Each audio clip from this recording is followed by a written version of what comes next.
अगस्त 1991 America के Phoenix शहर का बैरो न्यूरोलॉजिकल इंस्टीट्यूट। इस अस्पताल के ऑपरेटिंग रूम में एक 35 साल की औरत पेम रेनॉल्ड्स लेटी हुई है।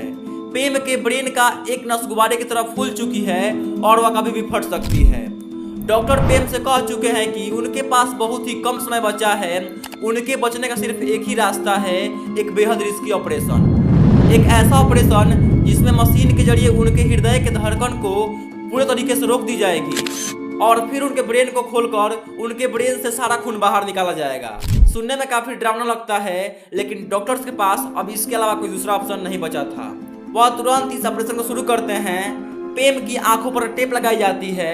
दोनों कानों में छोटे छोटे स्पीकर फिट होते हैं जो लगातार क्लिकिंग साउंड के जरिए ब्रेन का रिस्पॉन्स नाप रहे हैं। एक क्लिक से मशीन ऑन होती है और पेम के हृदय की धड़कन रुक जाती है। उनके ब्रेन से कोई रिस्पॉन्स नहीं मिलता, कोई एक्टिविटी नहीं, कोई ब्रेन वेव्स नहीं, कुछ ऐसा भी नहीं जिसे डिटेक्ट करके कहा जा सके कि पेम अभी भी जिंदा है, क्योंकि मेडिकल साइंस की हर डिफिनेशन के हिसाब से पेम इस पॉइंट ऑफ टाइम तक मर चुकी थी। लेकिन दोस्तों, यह ऑपरेशन सक्सेसफुल होता है और पेम होश में आ जाती है। होश में आने के बाद पेम कुछ ऐसा कहती है जिसे सुनकर वहां मौजूद सारे डॉक्टर दंग रह जाते हैं। पेम कहती है कि वह यह पूरा ऑपरेशन ऊपर से देख रही थी। I was still looking down at the body. I knew it was my body, but I didn't care. उन्होंने ऑपरेशन थिएटर में हुई हर चीज को बिल्कुल वैसे ही डिस्क्राइब किया जैसे वहां पर असल में थी। उन्होंने उस हड्डी काटने वाली आरी की भी एग्जैक्ट से बताई जिससे उनका सिर का ऑपरेशन किया गया था। I remember the instrument in his hand. It looked like the handle of my electric toothbrush. इसके साथ ही उन्होंने सर्जरी के दौरान ऑपरेशन थिएटर में हुई बातचीत को भी दोहराया। Let's continue carefully. Keep the field clear. Retractor in place. वो जानती थी कि डॉक्टर आपस में क्या बोल रहे हैं। ऑपरेशन के दौरान पेम ने कहा उस वक्त उन्हें कोई दर्द, कोई सफरिंग, कोई एंजाइटी कुछ भी महसूस नहीं हुआ, लेकिन यह सब उन्होंने ऊपर से होता हुआ देखा। यह होना बिल्कुल इम्पॉसिबल था क्योंकि उस वक्त उनका ब्रेन बंद था, आंखें सील थी और कान ब्लॉक थे। तो फिर उन्होंने ऑपरेशन थिएटर में हुई हर चीज को बिल्कुल वैसे ही कैसे देखा और कैसे सुना। यह बात पता चलते ही दुनिया भर में सनसनी फैल गई। Going brain surgery, she says she left her. क्या वो पेम की आत्मा थी जिसने यह सब होते हुए देखा? क्या फाइनली हमें पता चल गया था कि मौत के बाद क्या होता है? आफ्टर लाइफ यानी मौत के बाद की जिंदगी दुनिया के सबसे रहस्यमय सवालों में से एक है। इंडोनेशिया में 85%, अमेरिका में 70%, ब्राजील में 66% और इंडिया में भी 43% लोग मानते हैं कि मौत के बाद भी एक जिंदगी होती है। दुनिया के हर मेजर रिलीजन में आत्मा, स्वर्ग और नरक की बात कही गई है। तो सवाल यह है कि आखिर इसमें कितनी सच्चाई है? क्या साइंस को यहाँ आफ्टर लाइफ का कोई सबूत मिला? शुरुआत करते हैं साल 1901 से, जब एक डॉक्टर ने आत्मा को तराजू पर तौलने की कोशिश की। अमेरिका के हेबर हिल शहर के जाने माने सर्जन डॉक्टर डंकन मैकडॉगल 4 साल से यह साबित करने की कोशिश कर रहे थे कि आत्मा असल में एग्जिस्ट करती है। उनका लॉजिक बिल्कुल सिंपल था।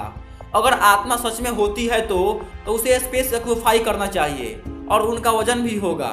उन्होंने एक बड़े तराजू पर पूरी चरपाई फिट कराई और उस पर टीबी के एक मरते हुए मरीज को लेटा दिया। जैसे ही उस मरीज की मौत हुई, तराजू की सुई नीचे गिर गई और शरीर का वजन अचानक से लगभग 21 ग्राम कम हो गया। इस 21 ग्राम को आत्मा का वजन बताया गया। यह खबर दुनिया भर में फैल गई। मैकडॉगल ने कुल 6 मरीजों पर यह एक्सपेरिमेंट किया और 1907 में अपनी स्टडी पब्लिश की। लेकिन क्रिटिक्स ने कहा कि वजन में यह गिरावट पसीने और सांस में मौजूद वाटर वेपर की वजह से थी। इन्हें शांत करने के लिए मैकडॉगल ने 15 कुत्तों पर यही एक्सपेरिमेंट रिपीट किया, पर एक भी कुत्ते की मौत के बाद वजन नहीं गिरा। मैकडॉगल ने कहा कि बाइबल के हिसाब से जानवरों में आत्मा नहीं होती, इसलिए उनका वजन नहीं गिरा और इस बात को वहीं पर छोड़ दिया गया। लगभग 70 साल बाद 1965 में यूनिवर्सिटी ऑफ वर्जीनिया के स्टूडेंट रेमंड मूडी की मुलाकात एक प्रोफेसर से हुई। उन्होंने बताया कि उनकी 2 बार मौत हो चुकी है और उन्होंने मरने के बाद का अनुभव देखा है। मूडी ने ऐसे 150 केसेस इकट्ठे किए और 1975 में किताब लिखी, लाइफ आफ्टर लाइफ, जहां उन्होंने इसे नाम दिया नियर डेथ एक्सपीरियंस। इन सभी एनडी की कहानी लगभग एक जैसी थी। मरीज को एक लंबी अंधेरी टनल से गुजरने का एहसास होता है। वो अपने शरीर से बाहर खड़ा होकर डॉक्टर को सीपीआर करते हुए देखता है। मरे हुए रिश्तेदार दिखने लगते हैं। एक रोशनी आती है और पूरी जिंदगी एक पल में आंखों के सामने घूम जाती है। भारत में भी ऐसे केसेस सामने आ चुके हैं, जैसे 1990 के दशक में छज्जू बनिया का केस। बुखार से मौत होने के बाद जब छज्जू जिंदा हुआ तो उसने बताया कि 4 काले दूत उसे यमराज के पास ले गए, जहां क्लर्क ने कहा हमें छज्जू बनिया नहीं, हमें छज्जू कुम्हार चाहिए, और उसे वापस धकेल दिया गया। ऐसे ही एक बेहद हैरान कर देने वाली कहानी दुर्गा जाटव की है। दुर्गा जाटव को टाइफाइड हुआ था और हफ्तों की भयंकर बीमारी के बाद एक दिन उनका पूरा शरीर बिल्कुल ठंडा पड़ गया। उनके घर वालों ने मान लिया कि दुर्गा जाटव अब इस दुनिया में नहीं रहे और उनके अंतिम संस्कार की बात होने लगी। लेकिन कुछ देर बाद दुर्गा के शरीर में अचानक हलचल होती है और उनकी सांसें वापस लौट आती है। होश में आने के बाद दुर्गा जाटव ने जो बताया उसे सुनकर सब सन्न रह गए। उन्होंने बताया कि 10 लंबे और भयानक लोग उन्हें जबरदस्ती पकड़कर किसी दूसरे दुनिया में ले गए। जब दुर्गा ने वहां से भागने की कोशिश की तो उन जीवों ने घुटने के ठीक नीचे उनकी दोनों टांगें काट डाली ताकि वो भाग ना सके। फिर उन्हें एक ऐसी जगह ले जाया गया जहां मेज पर कई कुर्सियां लगी थी और 40-50 लोग बैठे हुए थे। वहां के अधिकारियों ने दुर्गा के कागजात देखे और चौंक कर कहा, इनका नाम तो हमारी लिस्ट में ही नहीं है, इन्हें यहाँ क्यों लाए हो, वापस ले जाओ। इस पर दुर्गा ने रोते हुए कहा, मैं वापस कैसे जाऊं, मेरे पास तो पैर ही नहीं है। तब उनके सामने कई जोड़ी कटी हुई टांगे रखी गई। दुर्गा ने अपने टांगों को पहचाना और उन्हें वापस उनके घुटने में जोड़ दिया गया।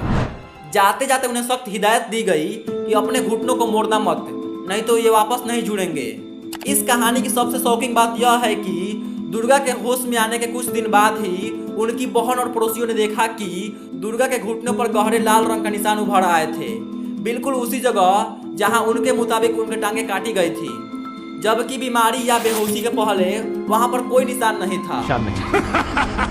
साइंस इन कहानियों को धार्मिक किताबें या कल्चर माइंडसेट का हिस्सा मानती है।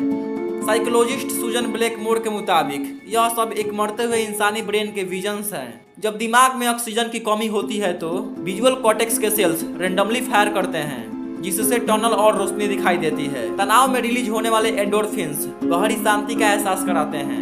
फाइटर पायलटों पर किए गए टेस्ट में भी देखा गया कि जब ब्रेन तक ऑक्सीजन रुकती है तो इंसान आउट ऑफ बॉडी एक्सपीरियंस महसूस करता है। साइंस लगभग हर चीज का एक्सप्लेनेशन कर सकती है, लेकिन पेम रेनॉल्ड्स की कहानी पर आकर साइंस भी आज घुटने टेक देती है।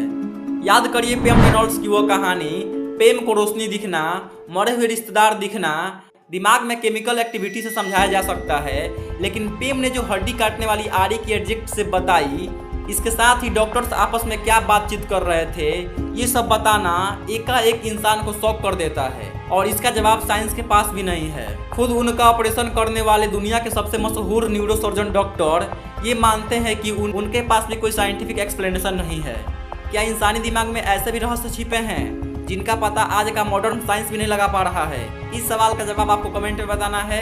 वीडियो अच्छा लगा हो तो वीडियो को लाइक कर दीजिएगा, हमारे चैनल पर नए तो सब्सक्राइब कर लीजिएगा। फिर मिलते हैं अगले वीडियो में।